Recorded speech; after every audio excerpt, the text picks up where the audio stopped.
Ada orang zaman sekarang bilang maulid bid'ah, ya. Dia bilang maulid bid'ah.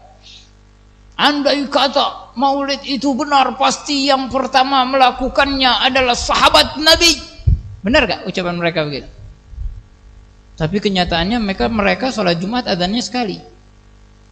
Padahal pertama yang mengadakan adzan 2 kali sahabat Nabi.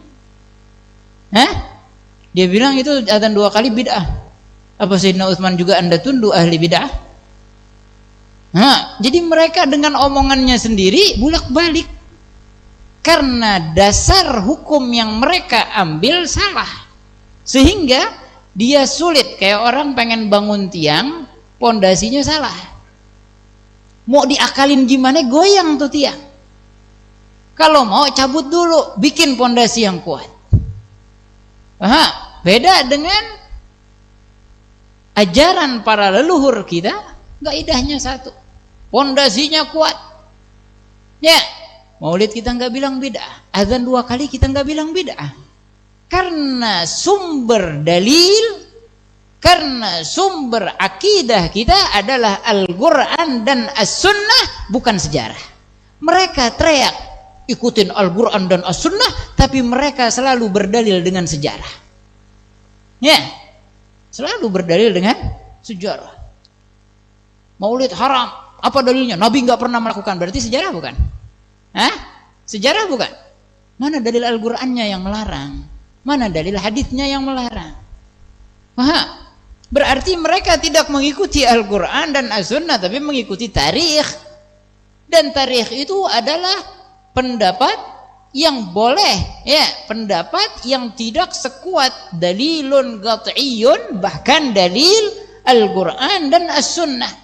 Sejarah itu pengetahuan untuk menyemangatkan semangat kita, bukan sebagai hujjah dalam syariat. Ya, makanya Sayyidina Utsman ngadain azan 2 kali, ada sahabat yang protes.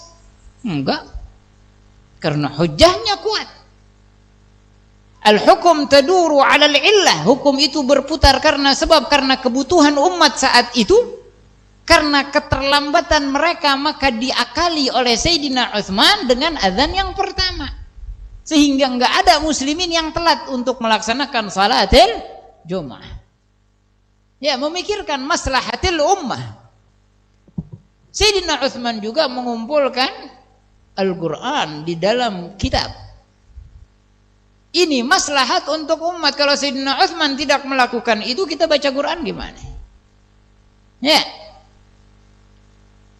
Walaupun Allah yang menjaga Al-Quran, tapi Allah menjadikan sebab. Siapa yang disebabkan oleh Allah untuk menjadi penjaga Al-Quran? Di antaranya seluruh sahabat Nabi Sallallahu Alaihi Wasallam, dan yang terkemuka Sayyidina Utsman ibn Affan. Karena di kekhilafahan beliaulah, bahkan dengan tulisan beliau, Al-Quran sampai ke tangan kita. Alaihi ridwanullah. Ya. Mereka melakukan itu karena hujjah maslahatil ummah. Begitu juga para ulama. Ya, mereka juga ngelihat sejarah para a'immah mencetuskan sebuah hukum, dasarnya ada maslahatil ummah. Dan ini dianjurkan oleh Al-Quran. Ya, di antara maslahat penting bagi umat ini adalah mengenal sejarah Nabi Muhammad.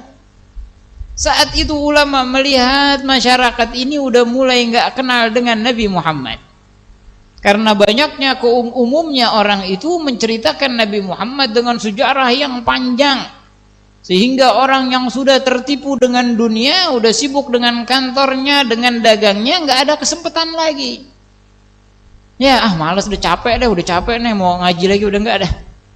Ya. Akhirnya ulama membuat maulid Nabi dengan kata-kata yang indah, seringkas mungkin. Keluar maulid Daibai, maulid Al-Azab, maulid Al-Habib Ali bin Muhammad Al-Habsyi, sampai kepada Al-Habib Umar bin Muhammad bin Salim, dan juga para habaib yang lainnya seperti Habib Abu Bakar Masyhur dan yang lain-lain. Habib Umar ngelihat nyampe ke Indonesia, Ya Rabbi salli ala Muhammad, Ya Rabbi salli alaihi wa sallim, bismillahirrahmanirrahim, alhamdulillahil qawi sultanuh. Raufur Rahim. Allahumma shalli wa sallim barik alaihi fa hina gerubau. Loncat. Berarti orang di Indonesia ini sudah merasa panjang baca Maulid Habsyi. Iya kan? Kepanjangan. Dibuatlah oleh Al-Habib Umar Maulid Asy-Syarabut Tahur yang kita baca. 2 fasal langsung berdiri. Ya. Nah, kan Habib Umar membuat Maulid ini bukan ngarang kayak kita ya. Pengen ngarang lagu mikirin enggak. Dan waktu itu apa? Ba'dal maghrib. Umar pada salatil maghrib, salat ba'diyah. Allahu akbar. Biasa jamaah itu salat ba'diyah, kemudian ingin beranjak ke halaqah masing-masing. Dan saat itu Al-Faqir berada di halaqahnya Habib, nunggu Habib di situ. Kemudian Habib Umar setelah salam, setelah 6 rakaat mengerjakan salat awwabin, beliau menghadap kepada kita langsung, ya Rabbi sholli ala Muhammad.